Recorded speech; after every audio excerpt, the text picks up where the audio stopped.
Hello everyone. Class 10th का आज हम चैप्टर नंबर 4 का वन शॉट करने वाले हैं जिसका नाम है carbon and it's compounds. Right. तो इसमें हम सबसे पहले क्या क्या पढ़ने वाले हैं।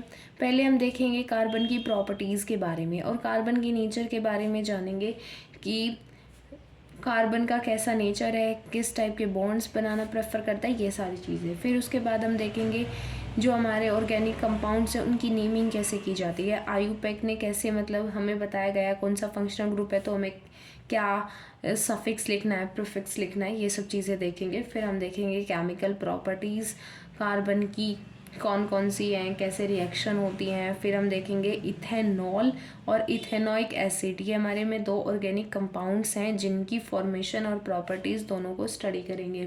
फिर लास्ट टॉपिक आ जाता है हमारा सोप्स एंड डिटर्जेंट्स। राइट। तो सबसे पहले हम देखते हैं कि कार्बन की ये प्रॉपर्टीज़ और कार्बन का नेचर के बारे में। तो जो कार्बन है वो कोवेलेंट बॉन्ड्स बनाता है।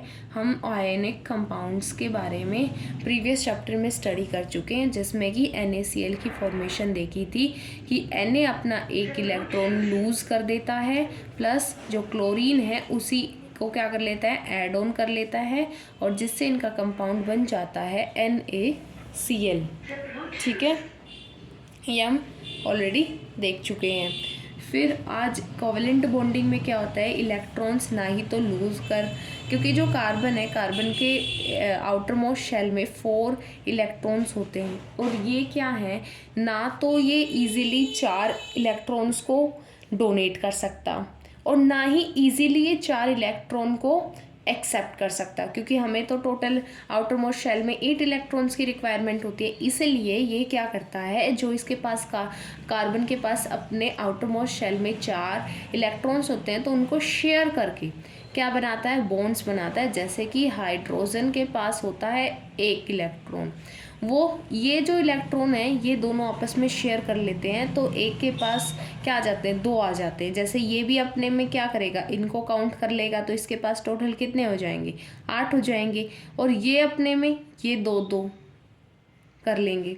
तो इस तरीके से दोनों ही एटम्स क्या कर लेते हैं, नोबल गैस कॉन्फ़िगरेशन को अटेन कर लेते हैं। ये जो मैंने आपको बताया ये कौन सा कंपाउंड हमारा CH4 जो मीथेन होता है। ठीक है, अब हमारा एक क्वेश्चन यहाँ पे अराइज होता है कि why carbon forms largest number of compounds. क्योंकि देखो और सारे जो हमारे एलिमेंट्स हैं वो इतने ज़्यादा कंपाउंड्स नहीं बनाते, बल्कि जो कार्बन के तो पूरी एक डिफरेंट ब्रांच ही हो गई है। आप फर्दर क्लासेस में भी पढ़ोगे कि ऑर्गेनिक केमिस्ट्री के नाम से, उसमें हम ऑर्गेनिक केमिस्ट्री में क्या होता है कि जो कार्बन से बने या इनसे रिलेटेड एलिमेंट से बने हुए जो भी कंपाउंड्स हैं उनकी स्टडी सेपरेटली की जाती है। तो ये ऐसा कैसे है, तो सबसे पहले आती है इसकी प्रॉपर्टी। इसका आंसर होगा जैसे कि कैटिनेशन। कैटिनेशन क्या होता है, अपने ही सेम एटम से अटैच होकर एक बहुत लंबी चेन की फॉर्मेशन कर लेना, ये कैटिनेशन की प्रॉपर्टी होती है जो कि कार्बन में प्रेजेंट होती है। ये भी क्या है, इसके मेजरली 3 कारण हैं, उन तीनों कारणों को हम डिस्कस करेंगे। तो फर्स्ट हमारे पास ये होगा कैटिनेशन का रीज़न है। सेकेंड हमारा क्या है कि इसके आउटरमोस्ट शेल में क्या है, 4 इलेक्ट्रॉन है और इस वजह से ये क्या बना सकता है, 4 कोवेलेंट बॉन्ड बना सकता है, जिससे भी variety of bonds, variety of compounds बनने की क्या है, पॉसिबिलिटी है। और थर्ड हमारा रीज़न आ जाता है, कोवेलेंट जो बॉन्ड बनते हैं वो कार्बन के स्ट्रॉन्ग होते हैं। ठीक है, क्यों, क्योंकि कार्बन का क्या है, स्मॉल साइज है, इस वजह से ये स्ट्रॉन्गर कंपाउंड्स की फॉर्मेशन करता है। इसलिए वैरायटी ऑफ कंपाउंड्स क्या होते हैं, स्टेबल भी पाए जाते हैं। अब हम देखते हैं हाइड्रोकार्बन्स। देखो हाइड्रोकार्बन से पता चल रहा है कि हाइड्रोजन, कार्बन यानी कार्बन, इन दोनों से मिलकर बनने वाले कंपाउंड्स और कैसे बनेंगे, कोवेलेंट बॉन्डिंग के थ्रू बनेंगे। उनको हम मेजरली 2 टाइप्स में डिवाइड कर देते हैं। हम सबसे पहले देखते हैं सैचुरेटेड हाइड्रोकार्बन्स होते हैं जिनमें सिंगल बॉन्ड प्रेजेंट होते हैं। बात करते हैं अनसैचुरेटेड की। अनसैचुरेटेड में होते हैं हमारे डबल बॉन्ड या फिर ट्रिपल बॉन्ड प्रेजेंट, तो सैचुरेटेड में आ जाते हैं हमारे एल्केन्स। आपको दिखाई नहीं दे रहा, अब आई थिंक विजिबल होगा, मैंने ध्यान नहीं दिया कैमरे पर, वो बढ़ाने में फ्लो में रह जाता है, सॉरी फॉर डैट। कोई नहीं, कंटिन्यू करते हैं। अब हमारा एल्केन्स का क्या फॉर्मूला होता है? एल्केन्स का होता है CnH2n+2 होता है।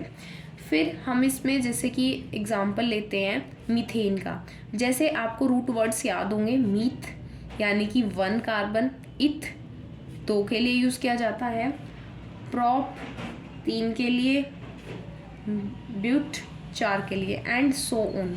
ठीक है, तो अब हम देखें, ये n की वैल्यूज़ मैंने आपको बताई है। अगर हम N1 लिखते हैं तो ये क्या बनेगा? CH4, और मिथ तो रूट वर्ड ले लिया, अब एल्केन है तो एन आ जाएगा लास्ट में, मीथेन, इथेन, प्रोपेन, ब्यूटेन। ठीक है, और इनके फॉर्मूले जैसे हम इसको बना के देखेंगे, यहाँ पे n की वैल्यू 2 पुट करेंगे तो C2, फिर H2 2 जा 4, 4 + 2 6, H6 हो जाएगा हमारा। ठीक है, आगे बढ़ते हैं। इसी तरीके से हमें ये कंप्लीट करना है, कंप्लीट कर सकते हैं, हम बना सकते हैं खुद भी, जो भी हमसे क्वेश्चन में पूछा जाएगा। फिर बात करते हैं, इसमें 3 टाइप्स होते हैं। पहला आ जाता है हमारा चेन स्ट्रक्चर। चेन स्ट्रक्चर में क्या होता है कि चेन बना रहता है। जैसे कि हम 2 का बात करें, या 3 कार्बन्स हैं, 4 कार्बन्स हैं, तो ये ब्यूटेन है तो ब्यूटेन ऐसा आ जाएगा। अगर आप HH कंप्लीट कर लेंगे, जो भी इनकी रेस्ट बॉन्ड्स बचे हुए हैं उनमें। फिर इसमें आता है हमारा ब्रांच स्ट्रक्चर में क्या होता है, जैसे कि ये 3 कार्बन स्ट्रेट चेन थी, अब ये ब्रांचिंग में हो जाए, जैसे 3 हमारे ऐसे हो जाए, 1 4 यहाँ हो जाए, तो ये क्या हो गई? हमारी ब्रांचिंग हो गई, इसे ब्रांचिंग बोलते हैं। फिर हम बात करते हैं साइक्लिक कैसे होंगे? साइक्लिक में होगा जैसे C6H12, 6 कार्बन है, ये हो गए हमारे साइक्लिक में।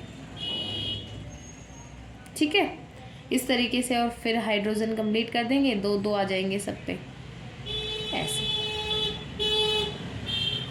आई थिंक विजिबल है, यस। ठीक है, तो इस तरीके से ये साइक्लिक में 6 कार्बन हो गए, और ये इनके हाइड्रोजन बॉन्ड्स हो गए C6H12। अब आगे बढ़ते हैं, अनसैचुरेटेड की बात करते हैं। अनसैचुरेटेड में क्या होगा? देखो, अनसैचुरेटेड में हमारे आते हैं एल्कीन्स और एल्काइंस, इन दोनों को ही हम साथ में स्टडी करने वाले हैं। तो एल्कीन्स का फॉर्मूला होता है CnH2n, यानी जितने कार्बन एटम्स उनके डबल। जैसे कि अब हम मिथ लिखते हैं, मिथ में क्या आता है? 1 कार्बन आता है, लेकिन 1 का पॉसिबल नहीं होता। क्यों? क्योंकि 1 का सिंगल बॉन्ड तो वो हाइड्रोजन से बना लेगा, ठीक है, लेकिन डबल बॉन्ड कैसे बनाएगा? तो CH4 ही पॉसिबल है। यहाँ पे हम इथ से शुरू करते हैं। इथ में क्या आता है? हमारे 2 कार्बन आते हैं, फिर यहाँ पे 2 2 जा 4 यानी कि H4। इसको कैसे लिखते हैं? 2 कार्बन लेंगे, फिर हमें 4 हाइड्रोजन, और बीच में क्या आएगा? Double bond. ये हमारा क्या होगा? इथीन, इन ध्यान रखिएगा, इथीन यानी कि डबल बॉन्डेड है। अब देखते हैं एल्काइंस में क्या होता है कि ट्रिपल बॉन्डेड होते हैं, और इनका फॉर्मूला होता है CnH2n-2। जैसे कि वही इथाइन देखते हैं। इथाइन में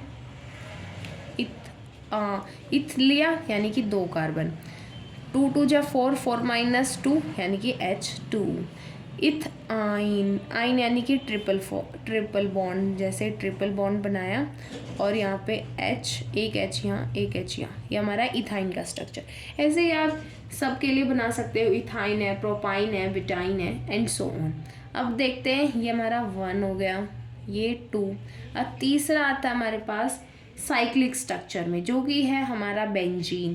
क्या होता है इसका? C6H6 formula. जैसे देखते हैं, इसको हम बेंजीन को ऐसे रिप्रेजेंट करते हैं। देखो, हम ऐसे बनता है बेंजीन, अल्टरनेट डबल। ये हमारा क्या है? साइक्लिक अनसैचुरेटेड है, और ये बेंजीन है। अब हम आगे देखते हैं हमने फर्स्ट कर लिया, जो हमारा आज टारगेट था, हमें क्या क्या पढ़ना, उसमें से हम प्रॉपर्टीज स्टडी कर चुके हैं। अब हम आगे बढ़ते हैं और फंक्शनल ग्रुप्स के नॉमेनक्लेचर की बात करते हैं। जो भी हमारे फंक्शनल ग्रुप्स होते हैं कि उसमें हम कैसे नॉमेनक्लेचर करते हैं, कैसे उनका लिखते हैं कंपाउंड्स का नाम। तो सबसे पहले आ जाता है हमारा हैलोजन की सीरीज़। हैलोजन्स क्या होते हैं, जो भी हमारे ये क्लोरो, फ्लोरो, ब्रोमो, ये ऐड ऑन होता है। ये तो मैंने सफिक्स बता दिया, वैसे जैसे क्लोरीन, ब्रोमीन, आयोडीन, फ्लोरीन, ये सब होते हैं एक्सेट्रा। ये हमारी हैलोजन की सीरीज़ मानी जाती है। जैसे अगर मैं यहाँ पे एग्जांपल भी लिखती जाऊँगी तो इसमें हम प्रीफिक्स जोड़ते हैं। प्रीफिक्स क्या होता है, जो कि आगे लगता है। और क्या ऐड ऑन करते हैं, जैसे क्लोरीन है तो क्लोरो, ब्रोमीन है तो ब्रोमो, जैसे आयोडीन आयोडो, फ्लोरोडो, ये सब आप कर लेंगे। ठीक है, ये तो आसान है। अब हम इसका स्ट्रक्चर देखते हैं। जैसे ये मैंने लिए 2 कार्बन, ये HH आ जाएंगे, यहाँ पे लास्ट में कर दिया Cl ऐड, तो ये क्या होगा, क्लोरो, क्या होगा, क्लोरो, और फिर इथेन, ऐसे लिखना होता है नाम। ठीक है, नेक्स्ट हम बात करते हैं अल्कोहल सीरीज़ की। अल्कोहल में क्या होता है, OH लगा होता है और सफिक्स लगाना होता है। सफिक्स क्या होता है, जो कि पीछे लगता है। और क्या लिखते हैं हम, ओल लगाते हैं, ओल। ध्यान दीजिए कैसे लगाएंगे। जैसे कि हमने लिया 3 कार्बन का, ये HH हो जाएंगे, ये है OH, तो 3 कार्बन है तो क्या आएगा, प्रोप। फिर आएगा प्रोप, ये सिंगल बॉन्डेड है तो हम लिख देंगे AN, प्रोपेन होता अगर ई लग जाता इसके बाद, लेकिन क्या है, ओल लगेगा तो प्रोपेनॉल। ठीक है, इथेनॉल, ब्यूटेनॉल, ऐसे होता है। अब हम बात करते हैं एल्डिहाइड सीरीज़ की। एल्डिहाइड सीरीज़ में क्या होता है, CHO होता है, ये देखने को मिलता है आपको। इसमें हम सफिक्स वही है, अब तो बताने की ज़रूरत नहीं है, सफिक्स आगे लगेगा, पीछे क्या कहाँ लगेगा, पीछे लगेगा। जैसे कि ये स्ट्रक्चर देखते हैं हम, ये होता है CHO लास्ट में, तो इसे पढ़ते हैं हम प्रोपेनल। ये सिंगल बॉन्ड के लिए, ये इसमें 3 कार्बन है और ये फंक्शन ग्रुप है हमारे पास एल्डिहाइड ग्रुप, इसलिए AL आ गया। फिर है कीटोन सीरीज़ का। कीटोन सीरीज़ में क्या होता है कि ये देखने को मिलता है हमें बीच में, यानी कार्बन और ऑक्सीजन के डबल बॉन्ड इसमें होता है लास्ट में, और फिर H हो जाता है, इसलिए CHO सीरीज़। इसमें होता है CO और इसका सफिक्स होता है ओन, क्या होता है, ओन, ONE। जैसे कि यही 3 कार्बन्स मैं ले लेती हूँ तो ये बीच में आ जाएगा बस। अगर साइड में है 1 या 3 नंबर पे तो L, यानी कि प्रोपेनल, AL। और अगर ये बीच में है तो क्या आएगा, प्रोपेनॉन। ठीक है, अब बात कर लेते हैं हम 5th कार्बोक्सिलिक एसिड की। कार्बोक्सिलिक एसिड में क्या होता है, COOH, और इसमें सफिक्स ही ऐड करते हैं हम ओइक एसिड। जैसे कि 3 का है तो 1, 2 और फिर ये 3। ठीक है, 3 पे डबल बॉन्ड O, क्योंकि ये डबल बॉन्ड, इसके स्ट्रक्चर होता है डबल बॉन्ड O और फिर OH, ये हो गया। ये हमारा क्या बनेगा, 3 है तो प्रोप, सिंगल बॉन्डेड है तो N, propane oic, propanoic acid.